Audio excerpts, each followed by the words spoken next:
Welcome to Mirage. This is Bryan Aiello, and today we're going to be speculating on Stanisław Lem. My guest is Ira Nayman. I knew this guy, surprisingly enough, through Solaris. This is a movie version. Why One did of you the movie. One of the movie versions. Oh, there's a play version. There's an opera. What is it? It was like a TV series in BBC, I think, in the 60s, and then it became 1972 in Russia. That film, and then George Clooney ruined it in the early 2000s. Well, I didn't. Well, first of all, it was Steven Soderbergh who, quote unquote, ruined. Did you like the American adaptation of it? Thought up until the ending. The ending totally sucked, but otherwise it was fairly faithful to the book. I gotta say, the Russian version is beautiful and slow and methodical, and man, it really beats you. Andrei Tarkovsky is a great, great film director, and he, being Eastern, he was really in tune with the themes and what Lem was trying to do with the novel in a way that, Soderbergh being Western, maybe not so much. Well, I found it also interesting that Lem was not a fan of Western science fiction to begin with, and then we Western science fictioned his novel. Kind of proved his point, but on the other hand, by then he was dead, so When did he die? Was it 87 or near about that point? I think it's like the last time he had a novel out was in 1987. I something like that. Yeah, quite a while ago now. Just right before the Iron Curtain went down. That would have been interesting to see how he dealt with that. Right. I mean, he had admission into the Science Fiction Guild Writers Association, but as a what do they call it? A special patron or something along those lines. Yeah, he was a member of the Science Fiction Writers of America very briefly. He had never sought it, but as I understand the story, they gave him a Lifetime Achievement Award or something, which didn't really mean much to him. You've, I assume, read the Wikipedia page on Lem, so I have it open right now in front of me. So that the only Western writer he really had any respect for was Philip K. Dick. Who this was towards the end of Dick's life, and Dick kind of went off the deep end towards the end of his life. So didn't he did, and he assumed that Lem was actually a Russian spy. So needless to say, Lem's appreciation for Dick was not mutual. That's fantastic. What did he like most about Philip K. Dick? Was it just the way he wrote?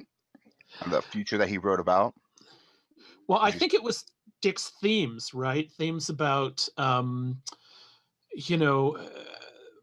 can you tell what reality is? How can you trust your own senses to know what the world around you is like? Things like that. I mean, Dick was, when he was good, when he was on, really explored some very interesting philosophical questions. And one of the reasons why I like Lem so much is because he does the same. So I think he could feel an affinity there. Very different from a lot of Western science fiction writers who, are just there for the whiz bang, or just there for the spaceships and high tech and stuff like that. Right? Social science fiction, basically. In a lot of ways, yeah. Philosophical science fiction, and I'm not by any means suggesting that the West doesn't have it, but it's a relatively minor strain. We emphasize adventure and action so much that... No, it's true. It's annoying, right? I mean, that's one of the reasons I really enjoyed this last Blade Runner movie, because they let me sit there. And then when there was action and fighting, it was kind of like, oh, this is jarring. This is going in a way that the movie didn't set me up for. Can we please stop kicking each other? I love a methodical science fiction movie. Just lets it wash over you, or book for that matter. The original Blade Runner was a very, interesting mix. On the one hand, there definitely was that Dick-derived philosophy of what is human, the question of what is human. But on the other hand, it was a pretty thrilling action film as well. Had its The moments, didn't sequel, it? the sequel did to some extent capture that, I thought. Just the kind of riding through the environment. Really felt they did a great job. I think that was one of the better movies of last year. Thoroughly enjoyed seeing that in the theater. I'm so happy I did, actually. So we're talking about Philip K. Dick's philosophy, with the uncertainties. I mean, God, to die having had so many conspiracy theories floating around in your brain your entire life, even about life itself, how torturous would that be, right? What was Lem's kind of philosophy that he Well, was inserting into his work? this is one of the things that I find really fascinating about Lem, and one of the things that I really admire about his work. And again, it's a very East European approach rather than a Western approach, and it has to do with the encounter with alien beings and Oh, what constitutes the other, as it were. And what you find in Western science fiction is that when people from Earth, when human beings encounter aliens, the aliens are either a threat to us or a help to us. But either way, the aliens are people whose motivations, or creatures whose motivations we can understand, right? We get them, we know them. And to some extent, that's because the writers of that kind of science fiction are really projecting human emotions and values onto their alien characters. mm-hmm. With Lem, throughout much of his work, the aliens are just not understandable. We don't know what they're doing or why, right? And Solaris is a perfect example. I'm going to give a brief outline of the novel for people who aren't familiar with it or the movies. Basically, what's happened is there is this planet called Solaris. It's completely made up of water. Human beings have established a space station in orbit around the planet. As the novel begins, communications with the space station have been lost. The communications were getting completely more and more erratic and crazy, and eventually they become lost. And what happens is we follow the adventures of a man from Earth who was sent to the Solaris space station to try and figure out what the hell went wrong. Soon after he gets there, he realizes that most of the people have died. And the one or two people who are left there seem to be completely insane. And at first, he can't rationally understand this until out of the blue, and this is the last sort of plot point I'll give people, out of the blue, his wife shows up on the space station. And there are two fundamental problems with that. One, of course, is there was no way for her to get there from Earth, which is hundreds of light years away. And the other is that she's been dead for 3 years. And this is probably something they do figure out that the ocean on Solaris is alive and probably has been sending these things to the space station for the human beings who are there. But there is no way of knowing why. A lot of the book is taken up with trying to figure out what the motivation of the alien creature is and why the creature thinks that doing this is a good thing, or maybe it doesn't. Maybe it's sending these things up to the space station to destroy the human beings. And As by a the end of weapon, the as a defense signal yeah, system. Yeah. exactly. So by the end of the novel, it's a journey with a lot of questions but no answers. And in a lot of Western science fiction, everything is kind of pat, and we understand how everything works by the end of the novel. And I think Lem is really good at not giving that to us, letting us try and piece it together and figure it out for ourselves. What do you take from it? I mean, that is a great kind of final boss. The planet itself sending these hallucinations up to the space station to basically, and you have to assume that it's getting its end game, murdering the people up there and making it impossible for them to do their mission. What do you speculate that might mean for Lem, this Polish writer locked behind an iron curtain? Well, yeah, you can see it as kind of a political allegory where, um, the East can't really understand the motivations of the West, right? That although my impression from other works of his is that he's much more critical and mocking of his own countries, his own country and his own allied countries than he is of the West.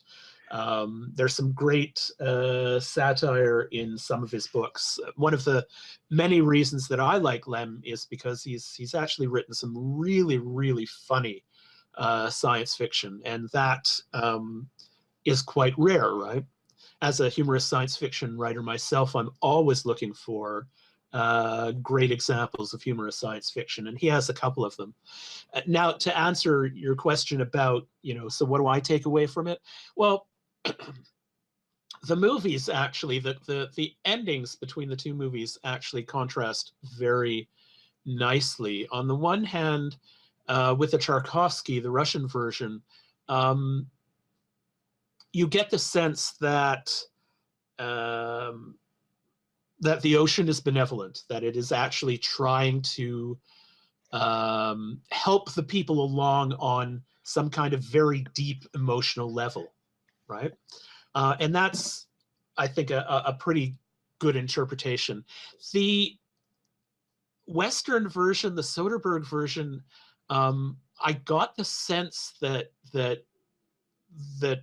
there was some kind of metaphor for heaven going on. It ends with they this. that way. They're like the literal. This is actually your wife, and she's here on this planet. Come join us.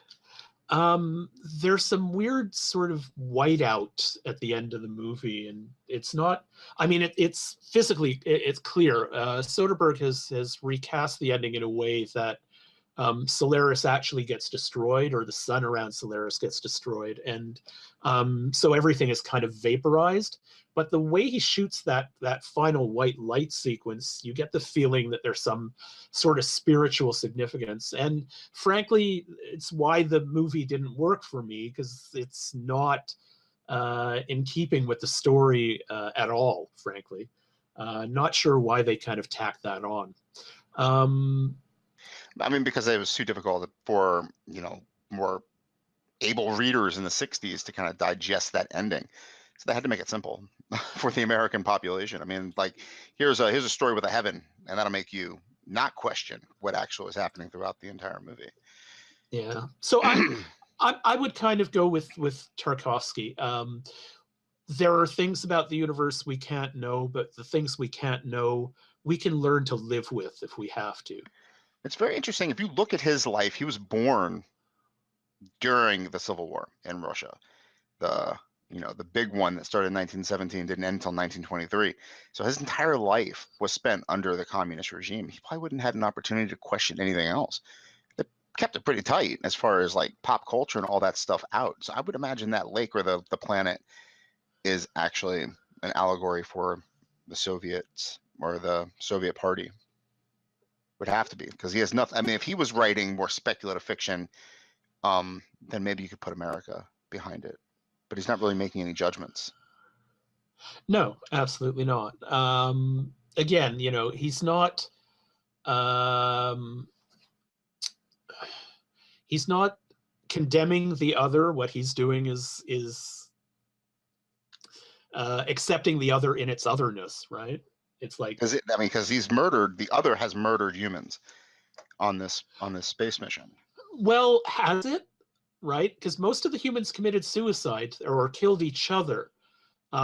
It could be argued that whatever the Solaris ocean sent to them was meant in one way, but they interpreted it differently. 100% though. So we don't really have that know. one guy who survived and said, no, look, dudes, it's really kind of cool just to go with it. There's not that one member of the crew kind of doing that. Everybody's dead. Yep. So the planet is like 100% on top of murdering people. But we can't know if that was the planet's intent, right? Well, I mean, what else would what would the planet? I mean, I love the idea that it's a defense, an auto, a self-defense mechanism, Do you see this stuff in others' work as well? Have you read all of his novels? And if you have, which one's your favorite? Let's leave with that. I've read a substantial amount of his work. Now, you have to understand, of course, that he does not write originally in English, and a lot of I his know. work has yet to be translated. But Personally, I yeah, find that very frustrating as a reader and as an author. I want to hear his words, and this other person kind of, translating that ruins it for me. well, yes and no. He has he has been translated by some amazing translators. Like I agree with you. I had a teacher once who said that whenever you're reading a translation, you're actually reading the translator and not the original author. Yeah, that's my And I point. think to some extent, yeah, to some extent that's true. But so you asked me like one of my favorite books of his, and I'll give you two. One is called The Star Diaries. It's actually split in two books. It's The Star Diaries and The Futurological Congress. Now, my understanding was that the Futurological Congress was actually a part of the Star Diaries in its original Polish version. But when they were translated into English, the publisher decided that the Futurological Congress could be published on its own. I don't know, because the Wikipedia page says that Futurological Congress was actually published several years later in Polish, which suggests that they're separate separate volumes to begin with. I don't know. But so anyway, the Star Diaries is a series of short stories that are about this starship captain. Well, he's not. It's a one-man ship. So he's the lone person on the ship who has these adventures. And it's been decades since I read it, but I still remember some of the stories are just amazing. There's one story where the Voyager, his name is Iontiki, he lands on this planet that seems to be populated entirely of robots. And so while he crash lands, so while he's trying to fix his ship, he disguises himself as a robot, and he goes about his business within the robot society. After a while, he's talking to one of the robots, and he realizes, no, wait, this isn't a robot. This is a human being who's put himself into the costume of a robot. And so they have this thing in common. But then the more he meets people, the more he begins to realize, and eventually he figures, actually, everybody on the planet is human, and they've all taken on the disguise of a robot because they all thought it was a robot society. That's And interesting. it was a neat little revelation. He also has this great time travel story. His ship, again, is disabled around a black hole, and as it's circling around a black hole, different versions of himself from different periods in his life appear on the ship. And the problem is none of them actually go out and try and fix the ship. What they do instead is they have this big sort of meeting among all the different versions of himself. And apparently he likes arguing with himself because they can't decide on a course of action. And they have an agenda, and they have a meeting, and they use Robert's Rules of Order. And eventually, I think like a 6-year-old version of him goes out, like takes the spacesuit, goes out, and using just the arms, because that's all he can reach, he manages to fix the ship while everybody else is still in the ship arguing about the rules of order for their meeting. And that, I think, in that story, you can see very clearly a satire of communist, the way communism actually works. You know, people Rule by talk a committee, lot. making it more Yeah, difficult than it actually has to be. It reminds exactly. me of that joke of the little girl who, they happen upon a truck that got stuck under an underpass, and the guys are arguing how to get the truck unstuck. And the girl goes, "Well, why don't you just take the air out of the tires and roll it through that way?" And Yeah. the innocents are, listen to the babes, listen to the ones without any reason to be corrupt, I guess, is basically another way of looking at it too, right? I mean, Yep, the elders really don't know everything. Um, for sure. so yeah, you can listen to every single one of those stories on YouTube. Somebody has read them into a audiobook, which is really cool. That's very cool. I should also point out to listeners that German television made a series, a TV series of Ion Tiki stories, and you can find some of them with English subtitles on YouTube as well.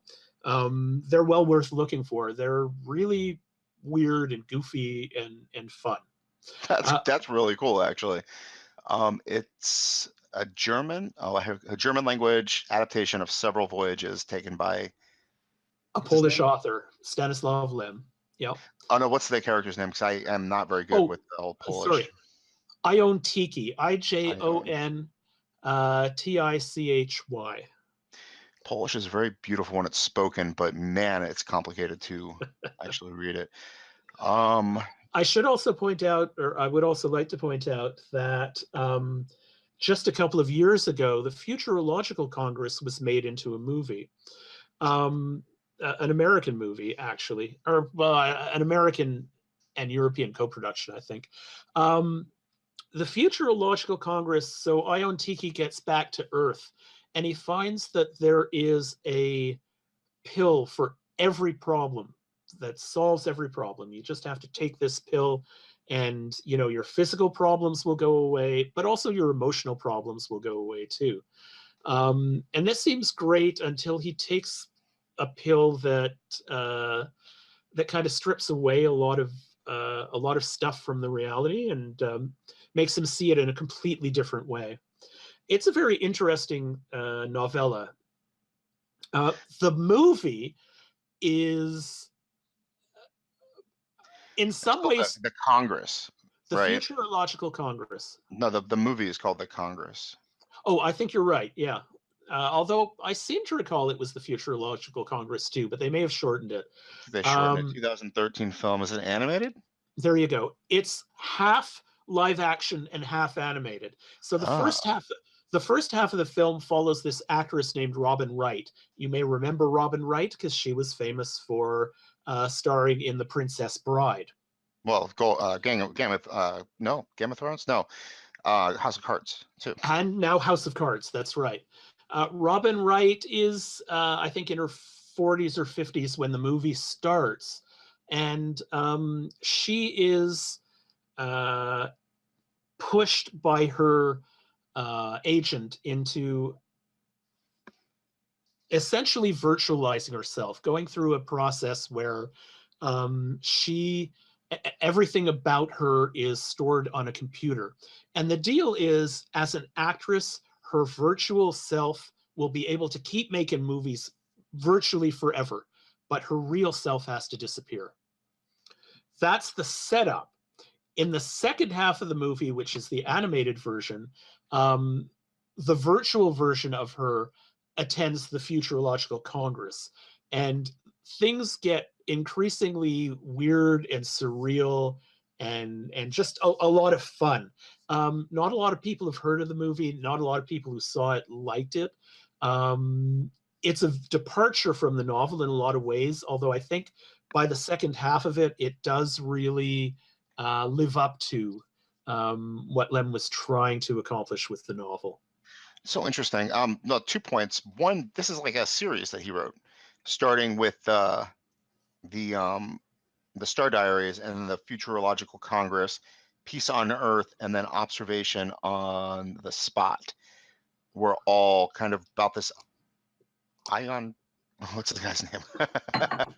Ion Tiki is how I Yeah, pronounce it. I may be pronouncing it I completely like how wrong. you say it because I'm trying to say it the same way. But Ion Tiki has like 4 novels written, which is great. 5 novels, more 4. Well, to my knowledge, I mean, I don't have the last 2 that you've mentioned. I would love to get my hands on them, but I don't know that they've been translated into English. I don't even know if there's links for them on Amazon or Wikipedia. I've lost everything. That's what the horrible thing about having tabs is they're just gone once you get like past 10. But anyway, my other point would be that he was very distrustful of technology, which when I read that, it was like the funniest statement ever. A science fiction author, incredibly intimidated about technology, hated the idea of the internet in his later years.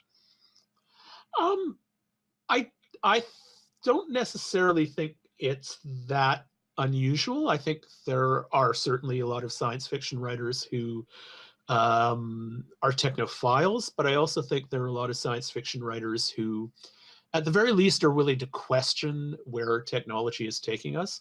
I think you see a lot of that questioning in cyberpunk from the 1980s and 90s.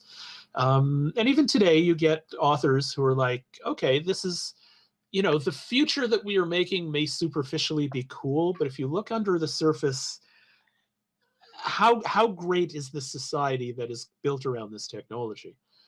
Interesting point, because I was going to argue that in cyberpunk, I mean, they've accepted technology to the point where they're like augmenting their bodies with it.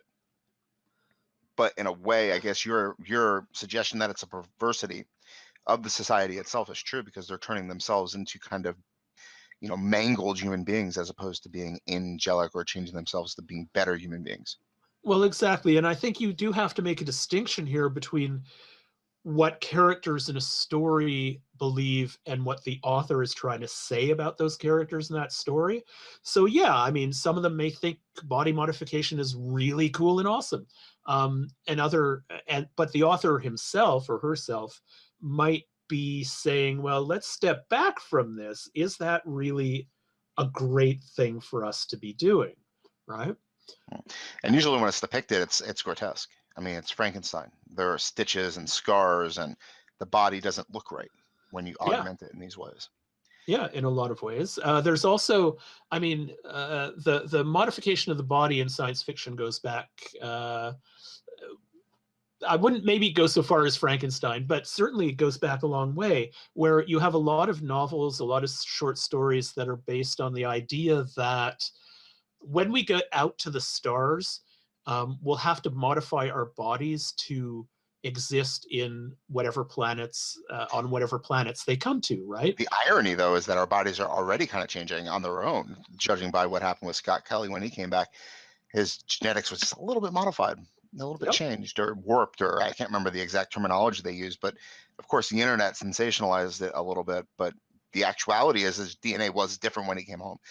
It's like his body was trying to adjust to what outer space is going to do to it. Absolutely. Absolutely. Well, there are not Earth conditions, right? So you have to know there's going to be some effect on the body. But the question in those terms is how much, and you get this in cyberpunk as well, how much do we change the body, the human body, before it becomes something different than human, right? Well, that's the thing, though, isn't it? Because we're doing it.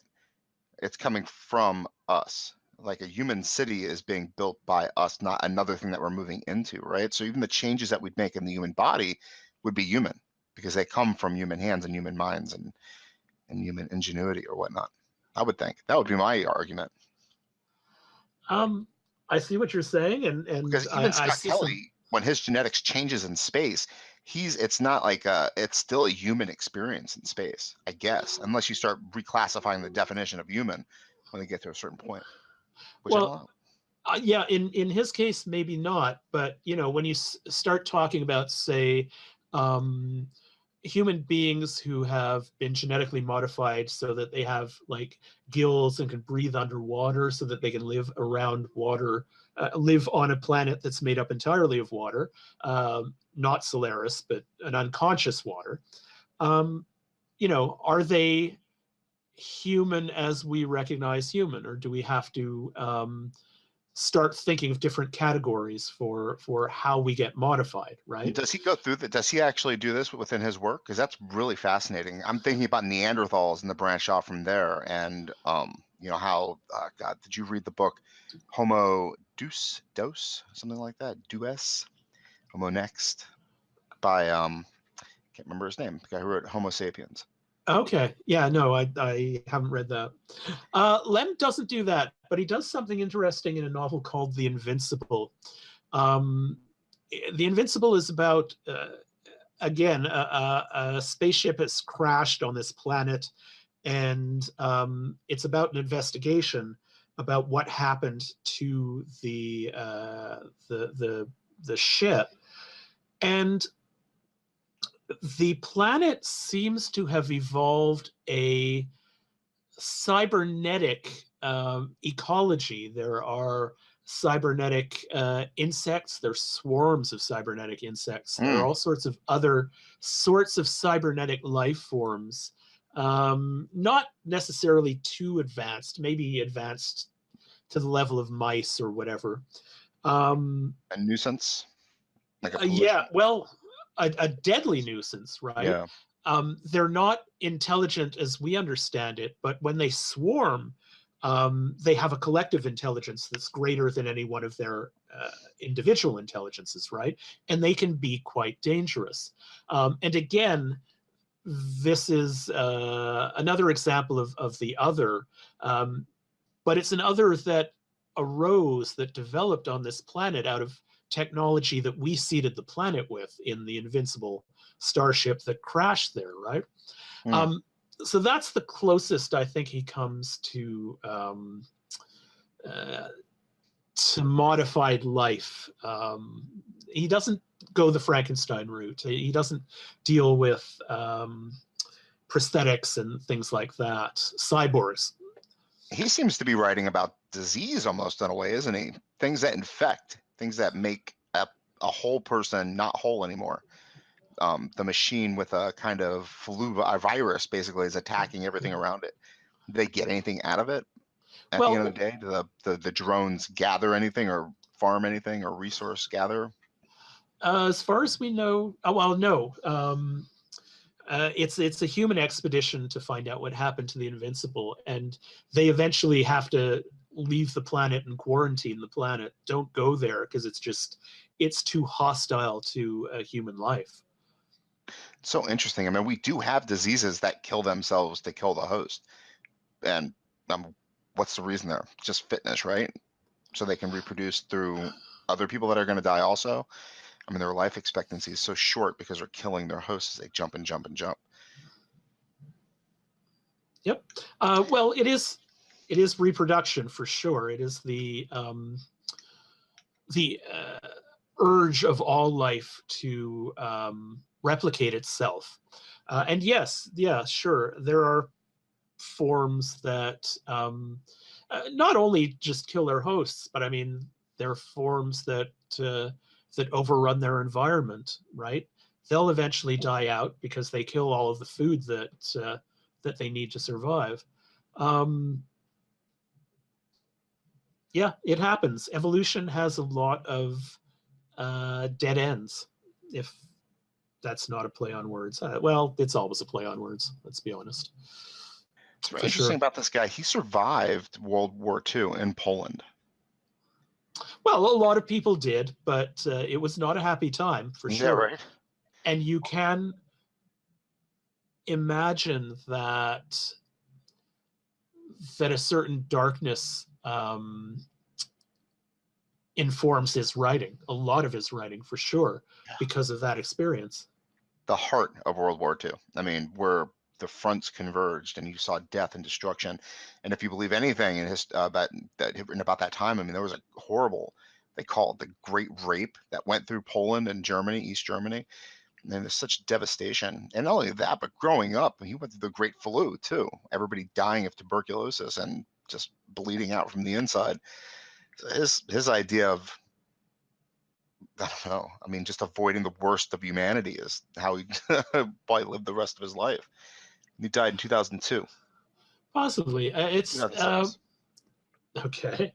It's hard to know. One of my other favorite science fiction authors certainly is Kurt Vonnegut. Yeah. And in Slaughterhouse-Five, the war scenes, all of the war scenes were based on his experience of the war. For instance, the scene with the firebombing of Dresden was something he actually lived through. But that's the thing, though, with Vonnegut, he only did it for a few months, maybe a few years. You know, and he was done. And he went back to Chicago or Indianapolis, and he lived his life and, you know, was comfortable and happy. And when he was born, he was comfortable and happy. This guy was born in just, God, pain and frustration, right? The end of World War I. I don't know how bad Poland was then, though, after the end of World War I. Were they even involved? I'm pretty sure they were involved, but beyond that, I must admit that's a history lesson I don't know much about. What I will say, though, not to change the subject, but actually to answer a question you asked me 10 minutes ago, Okay. I said there were That's how I do. I throw questions at you. Go ahead. not a problem. I said there were two books that I really enjoyed and can highly recommend. Other than Solaris, one of them was the Star Diaries. The other is actually a book called the Siberiad. The Siberiad is a collection of short stories, interwoven short stories, and I think it was actually written. I don't think it was I don't think any of the stories were published. I think it was written as a whole, and it's about two robot inventors who are constantly challenging each other to create new things in the universe. It takes place long after humanity has completely disappeared, but there is a kind of residual memory, and in one of the stories, they try to recreate humanity, I think. And it's again, it's tremendously funny. And one of the things we kind of talked about the issue of translation, and to give you a sense of how amazing the translations are, I'd like to read a little bit of a poem from the Siberiad. It's the challenge in this particular section of the book is to create the perfect poet machine, right? Because there are no humans. And this is part of what the ultimate romantic machine poet comes up with. Come, let us hasten to a higher plane, where dyads trend the fairy fields of Ven, their indices bedecked from 1 to n, commingled in an endless Markov chain. Come, every frustrum longs to be a cone, and every vector dreams of matrices. Hark to the gentle gradient of the breeze, it whispers of a more ergodic zone. In Riemann, Hilbert, or in Banach space, let superscripts and subscripts go their ways. Our asymptotes no longer out of phase. We shall encounter, counting, face to face. So it's a romantic poem, but at the same time, it's based on physics and mathematics and stuff. And so the reason why I wanted to read at least part of it was to show that whoever was doing the translation did just a fantastic job of taking the concept, romantic poem, mathematical terms, and turning it into something that works in English, and it really works very, very well. That is interesting, isn't it? And it also has a lot to do with the rhythm that I think the poet chose to write the stanzas in as Yeah. well. Maybe more so. I mean, I don't know. You could translate Shakespeare too with his sonnets, and they work just as well in foreign languages. Also, the Mhm. mastery of the writer themselves will stand out through translation, I think. Who wrote The Last Temptation of Christ? The Greek guy, Oh, Kazikonikis or something. Yeah, Kazantzankis. something like that. Yeah. And that was brilliant. The book was so wonderful to read. It was just really a nice story. It didn't feel translated. It felt like I was being told it by the guy who was got heart and soul in it. I guess that would stand out. That's a good point. Yeah. Well, there's another in Futurological Congress. So I mentioned that it's all about drugs, and the names of the drugs are related to the condition that they're supposed to be curing, and they're usually just really, really hilarious. And again, this is an instance where the translator has translated the author's intent to make it work in English, rather than trying to be literal about it and it not working at all. So again, as I said earlier, the translations of Lem are really quite wonderful. Yeah. So where do you go from Lem as a reader? When did you discover him, first off? Oh, I was fairly young. It would have been the 70s, I think. How did you run into him? Was it just Yeah. random in a used bookstore, or did you get pointed out that you need to read this dude to be the best writer you can be, or how did that introduction work out? Well, as I said, I'm always looking for humorous science fiction. And I mean, like a lot of people, particularly at that time when we didn't have the vast and wonderful internet. So I used to spend a lot of time at bookstores just kind of looking over the titles and seeing what I could find. When you're young, you just, you pick up everything and anything that looks even the least bit interesting. So yeah, I would have come across probably the Star Diaries in a bookstore. And like a lot of people, when I read something by an author that I really like, I then search out as much of the rest of the author's books as I can. So once I was like hooked on the Star Diaries, then it's like, yeah, every time I went back into a bookstore, I would look to see if there was more Lem. I wonder how frustrating that would be. I mean, my mom worked in a library when I was a kid, so I mean, I had my pick of any book I wanted to, and I didn't really necessarily say, science fiction or fantasy or my bread and butter. I went all over the place. How does it feel to discover somebody like a Lem and not know where to go after that to kind of see where his work pushed into? You know what I'm trying to ask? I mean, now Well, you can go to yeah. Goodreads and you can get like a list of similar authors or whatever, and you can, educate the poop out of yourself doing that. But back in the 70s at a bookstore, who are you going to for advice who to read next? The person who runs the bookstore, Yeah, obviously, right? that's a good Or the point. Yeah. librarian, or the librarian. Librarians are, experts in their field.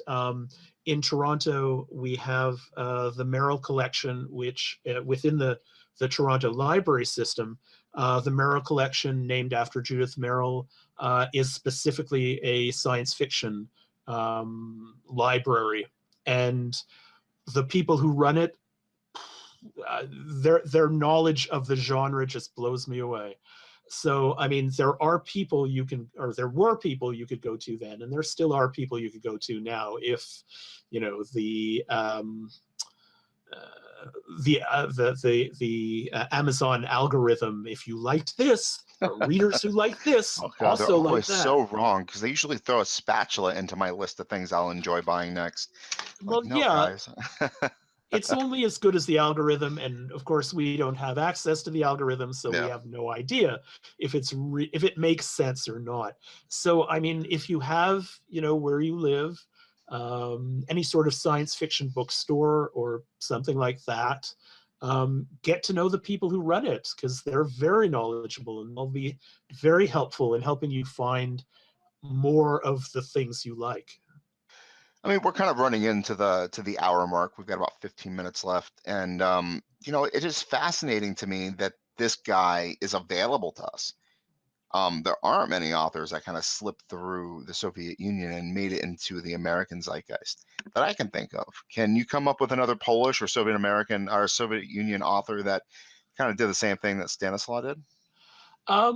Well, they probably weren't as popular in their heyday, but they're certainly becoming popular now. Well, I guess This that's my question, though. How did he pop through so well, and the other was remained obscure until the curtain fell? That's cheating. This guy was like popular. This guy was well, popular, and like while he was writing in America. okay, there were a couple of guys named the Strugatsky brothers, to answer your first question, and they became well known because Andrei Tarkovsky, the guy who adapted Solaris, the Russian filmmaker who adapted Solaris, adapted their novel Roadside Picnic into a film called Stalker.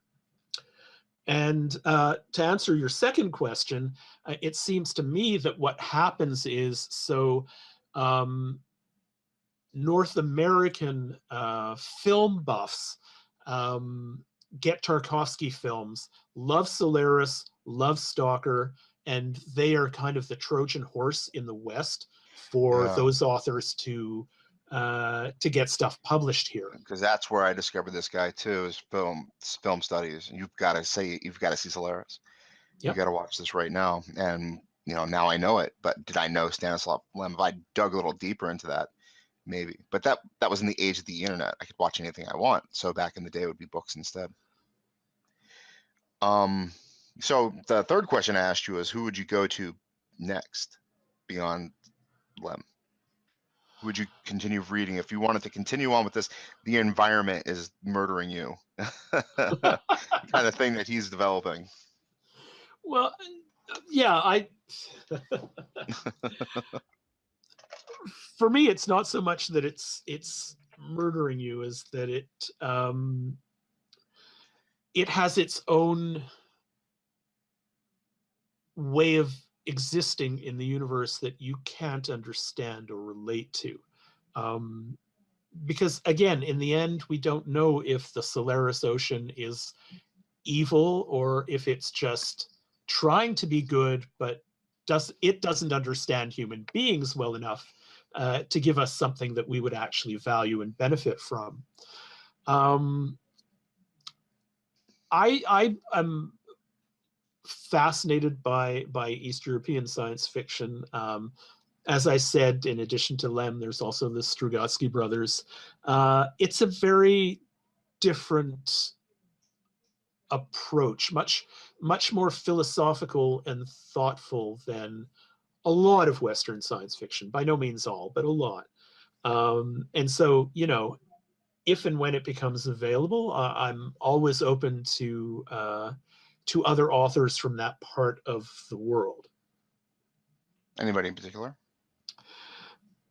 Well, no, because it doesn't. It isn't available all that often, No, it's right? not. So It's interesting, and we don't really have a lot of work coming from the Soviet Union as far as film work either. nope. Uh, And I mean, I'm sure that they are doing. I'm sure a lot of work is getting produced, or certainly getting written. And I suspect that, of course, a lot of what either does or does not get published has to do more with politics than that's what I was just thinking about. merit, right? This guy had to have balls of solid brass to just be writing, period, during the Soviet heyday. I mean, anything could have been misconstrued, and he could have been locked away in a gulag someplace for the rest of his life, but yet he continued to pound out novels with some pretty Well, hardcore opinions in there if you really want to dig deep enough. yep. The trick, from what I know from Soviet literature, the trick has always been to use creative metaphors. So you don't deal with politics directly, you deal with it obliquely. It's there for interpretation, but you can also have a certain plausible deniability if you run into trouble. I think, if I remember, the Strugatsky brothers certainly did. Another, just speaking of Russian science fiction, another author who occurs to me is a guy named Eugene Zamyatin, who wrote a novel called We, which is a dystopian science fiction novel, kind of in the ballpark of Orwell's 1984. It's about people who live in the panopticon, like they literally live in glass apartments, and so everybody can see what everybody else is doing. And it's a really fascinating sort of take on that kind of oppressive society. So interesting. Did you read The Circle? The Circle? No. Who was Edgar's. it by? Edgar's. I believe his name is Edgar's. Okay. It is about social media doing the same thing, basically opening up everybody's lives. I'm looking at it right now. It was written at Dave Edgar's. Okay. Oh man, I totally recommend it. It's not really science fiction, but I looked at it as science fiction. This woman gets a job at a like a Facebook type company, and they're basically revolutionizing the world of capturing every single moment of your life to the point where you cannot hide anything, including like sexual assault. It's all being recorded and sent out into the world to be kind of digested in a way. Makes for a more moral society, but you really cannot hide anything about yourself from anybody. Well, and that's, the theme of so much dystopian science fiction, the theme of I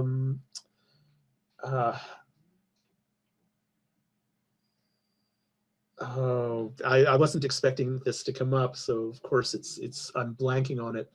I'm thinking about also during the 50s in America, a lot of the fiction, science fiction wise and otherwise, movies and books, they were written as a kind of a communist warning in a way, body snatchers and all that good stuff. Body snatchers, yes. They're like, people will come in and make you different. So but Lem is kind of writing something differently there. Yes? The book, it of course comes to me as soon as you start talking. The book I was thinking of was A Clockwork Orange. Oh, right? Yeah. And the thing is, the central question in A Clockwork Orange is, if the possibility of evil, of doing evil, is taken away from you, can you be said to be a good person? Because the good must be a choice, and the implication of choosing good is that you must at least have the potential to choose evil, right? And that's sort of, it sounds to me like the sort of thing that The Edge, and to some extent Samyatin too, any novel that deals completely with surveillance, well, yes, of course, people will adjust their behavior knowing that if they do something wrong, it'll be caught. But does that make them good people? Yeah, that's interesting. But The Clockwork Orange, he was tortured to not think bad thoughts. Exactly. Right? They didn't surveil him afterward, did they? Did they monitor him after he got out of prison? Or that chapter is in some books and not in others? They didn't, but they didn't need to, because they took away his ability to choose, just the same way that constant surveillance takes away your ability to choose, right? Yeah. I mean, you could choose to get caught. You could choose that you're better than the cameras or faster or whatever. Well, or, I mean, some things like crimes of passion are things you don't really control, right? There are some things that you will do. You cannot help yourself from doing. So crime will never be 100% erased. That's not so possible. Interesting. That if you look back on Solaris as an example, the planet is using the astronauts or the whoever they are as personal fantasies against them to cause their deaths at the end, to punish them for whatever's inside, basically. That is a surveillance state. That is a legitimate, interpretation. Well, it's like 1984, right? In the end, Big Brother wins by getting into your head. And that is what the ocean in Solaris has done, for sure. Makes you think whatever they want you to think, that your wife is here. Yeah, what a fantastic author. He doesn't really have a great body of work, though, in terms of what he's written. I mean, it's done now. He's obviously not going to come back and write anything else, but he stopped writing in 1987, which I find fascinating. Oh, he stopped writing fiction, as I understand it. I mean, he also wrote a lot of philosophy. And so he continued on to write nonfiction. My sort of take on this is that, it's maybe a tragedy that Harper Lee only really wrote one book in her life. But To Kill a Mockingbird, like, what a book, right? We'd all kill to be able to write something so powerful. Right. So to me, it's not a question of quantity. It really is. I'm really grateful that I have the books from Lem that I do have. He impacted your creative life, most certainly. Oh, definitely. What we do, so I've heard writers described as magpies, right? Magpies just pick up little things in their environment and they build their nest out of whatever they can grab. Yeah. So I would cop to that. I've done Douglas Adams type stuff. I've done Stanisław Lem type stuff. I've taken stuff from Vonnegut. I've taken stuff from Pynchon. I mean, just all of the writers that I really like and admire and whose work I've enjoyed. And hopefully when you sort of take all of these ideas from other writers and then strain them through your own personal experience and the themes that you personally want to develop, hopefully you come up with something original. That's interesting because I feel like you can't aim for anything and everything is just accidental. You just have to keep pouring content over yourself until something kind of sticks. Oh, that's interesting. I want to use that in my next story. I can never pull it from the same place. You know what I mean? I read so much and it's varied. It just comes from the dumbest places sometimes. Well, The dumbest exactly. places. And most of it is not conscious, right? I mean, when I'm sitting down to write something, I'm not thinking, oh, I need to throw some Vonnegut in here, or this would be better if it was more Adamsy. You know, you do your best with what you have, but you recognize. Yeah. Now, about your point about how dumb this process can be, true story. I was part of a science fiction book club. We'd each read a book and then come to the group, an assigned book. We'd all get the assignment of what book we'd be talking about that month. And one month, the website said that the book we were going to read was Michael Swanwick's The Dragons of Bagel. And I thought, that is amazing. I totally want to read that book. Dragons and Bagels. It's brilliant, right? It was a typo, of course. Michael Swanwick's actual book is The Dragons of Babel. Okay. Which makes a lot more sense. But then, you know, when I finally realized that it was a typo, it was like, devastating. You wanted there to be bagels so bad. well, yeah, but once I got over that, it was like, but now the idea is free. And so there is a chapter in my second book called The Dragons of the Bagel, and it has dragons and a deli, right? That's awesome. And that chapter in that book was inspired by a typo. Anywhere, right? Anything, you never know. You just got to keep your eyes open. Exactly, and keep your brain working. That's the important thing. And your imagination just lubricated. Yeah. Whatever that means. Man, so this is Stanisław Lem. I'm really, really happy that you introduced the guy to me. I've got, when I saw his list, that the collection, what do we call it? Not the Congress, the Star. The Star Diaries. Yeah, the Star Diaries. I'm like, dude, I try to do that with my harder science fiction, just kind of keep it in a universe, kind of keep things in a universe, make the world work around it when I put a short story or something together. I like that. I really enjoy that as an idea. So yeah, what do you think? You're my guest. Have some thoughts. Go ahead. You have my permission. We touched on this. Oh, but it's so hard. Can you just supply me with the thoughts? It'd be so much easier, right? Why not? All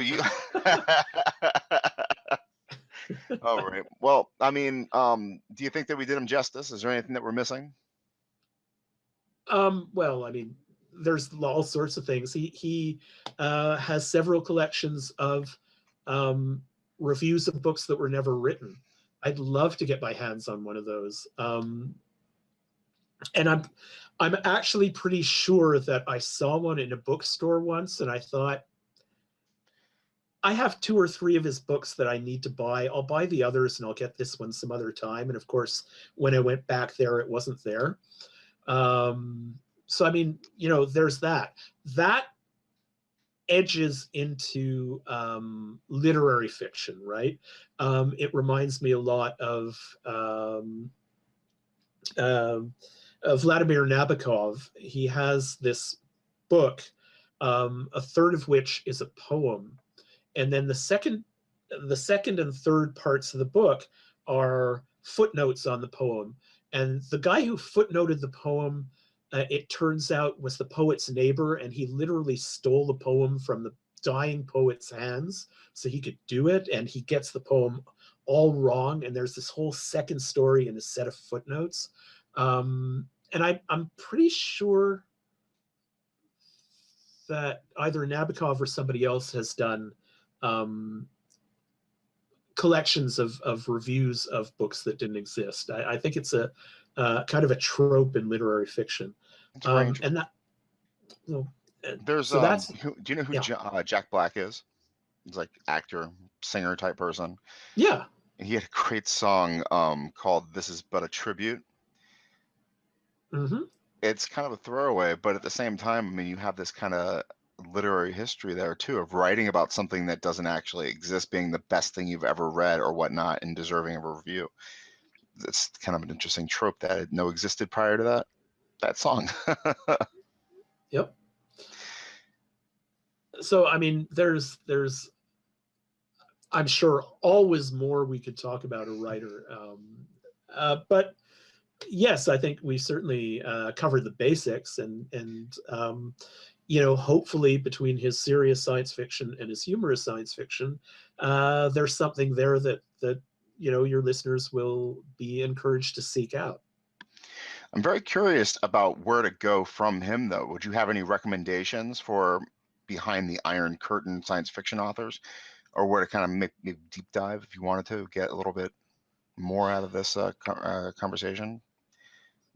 See more than just Lem? Well, other than, say, the Strugatsky brothers or Zamyatin, both of whose books, the Strugatsky brothers are getting republished now, so they're easy to find. Zamyatin is on English literary courses, so we is usually fairly easy to find. I don't know. I actually, now you've got me curious. I'm going to have to go check that out myself. Yeah, I'd be curious. I would be really interested in just, I mean, because it was so bleak as far as what our interpretation of being a Soviet citizen was, and just cement and horribleness. I mean, they were living a dystopian future. I'd love to read what they were writing as far as their dystopian futures are concerned. Even now, I guess that's another problem. You don't really see a lot of Russian fiction coming out of the market, being translated and made available. No, although what is big now is Chinese science fiction, and that's kind of a lateral move away from Russia and Eastern Europe. But if the theme tonight is something different than Western science fiction, then China might be the way to go. And there are a number of Chinese authors who are now getting published in magazines, and of course their novels published as well. I look forward to it. And what do you have coming up that we should be aware of? Well, I am the editor of Amazing Stories. Amazing Stories was literally the first complete science fiction magazine. The first issue was published in April 1926. It's over 90 years old. It's been out of print now for about 10 or 15 years, but we are relaunching it. We will have an issue for Worldcon in August. And right now, we are we have a Kickstarter campaign that we hope will help us raise funds to keep us going through the first year or so. And you know, what we are hoping to accomplish is to counter some of the bleakness, some of the darkness that we see in science fiction, all of this, you know, dystopian kind of nightmarish kind of stuff. We really like to have a magazine that is engaging in a fun way, that is optimistic about the future rather than pessimistic, and so, you know, those are the kinds of stories we're reaching out for. I'm, you know, hopeful that we're going to put together. I know most of what's going into the first issue now, and there's some great stuff there. And again, from voices that you wouldn't necessarily wouldn't necessarily be familiar with, but I think that once readers do get familiar with their work, they'll love it as much as I do. So Yeah, right. I mean, I yeah, love the idea that we're so connected, that a dude in Russia, just as an example, can write a short story and it can be published in Amazing Stories in Canada. I mean, are you guys a Canadian publication or? I'm Canadian. I live in Toronto, but the actual publication is American. Oh, okay. Well, I Yeah. mean, global. I mean, we're just global. It's amazing how we get to influence each other and Yeah. just get to hang out and do this over a few hundred miles and just geek out about a science fiction author. Yeah. I was Um, talking to somebody the other day about how, when I first started writing and submitting stories, I had to print them out and put them in an envelope and have a self-addressed stamped envelope in the envelope and send it off. And, yeah, it'd it was the take, cost to entry, right? Now there is none. Nothing's holding you back. You don't yeah, have to print out a story or get an envelope or anything. I mean, what's a self-addressed stamped envelope? That used to be a thing when I was going through my creative writing classes. Learn what a self-addressed stamped envelope is and always have one handy. Nope, you don't need that anymore. yeah. Now, as soon as I'm done with the story, I can send it off to a publication and we'll get a quick Rejection. response. In my Mostly, experience, rejection. It's my well, short story career right now is rejection. look, partially I object to that because actually I had a short story accepted this past week. So I'm on a bit of a high on Congratulations. that. Thank you. But what I will say is this. They say that you aren't a writer until you've had at least 100 rejections. Oh, I Okay. think I And might have reached that point. by that count, I figure I'm I'm a writer at least 3 times over. Oh, Right. good. So there is there's no shame in getting rejected. I think it was Stephen King who said that a professional is an amateur who didn't give up. Yeah, heard that before. I've heard that associated with Charlie Chaplin too. So you just, if you believe in your writing, if you believe in the quality of your writing, you just keep sending it out there, right? Well, that's the thing, though, isn't it? You can't believe in the quality of your writing because you're trying to get to be the best writer you can be. And if you're the best, then why do anything? Every day is a challenge. Well, but you also have to believe that you are doing something that other people will find value in. So Yeah, you have to that's a believe tough that, belief. well, you have to believe that you have reached at least some level of competence. I agree with you. Um, you grow through it throughout your life, and hopefully you keep getting better. But think of it like an asymptotic curve, right? So when you're starting, you're really far away from that far axis where the quality is good, right? Mm, But as you develop, you get closer and closer to the axis, and at some point, you're close enough that you should be making sales, right? hopefully. Doesn't doesn't mean you've doesn't mean you've achieved it. Perfect writing is that thing that you're always striving for and Yeah, hopefully getting closer to, but never actually hitting. and you don't even know. That's the thing. I mean, do you think Lem thought he was writing perfect literature? I doubt very much that any writer really thinks that. I mean, do you think he would appreciate that two North Americans are talking about him right now as a great? I mean, he hated American science fiction, didn't he? I mean, just despised it. He absolutely did, but I also think that all writers are vain enough that they want to be read. Okay, they want to think that there are people out there who actually like what they do. Yeah, fans, even in Poland. Yeah. Man, thank you so much for doing this. I really enjoyed this conversation, and that's not. Thank you for having me. It was one of those. It was one of those great authors too that I knew nothing about, so I got to deep dive and learn a bunch. I'm looking forward to reading some more. So again, this was amazing, and Amazing Stories Kickstarter is available. It's open, Yep. and I think I'll have all of your links in the notes as well. But again, wonderful time. Really appreciated the opportunity to talk to you tonight. I like to thank you for having me on, because I don't get an opportunity to talk about guys like Lem all that often. And as I put it, somebody has to teach the children.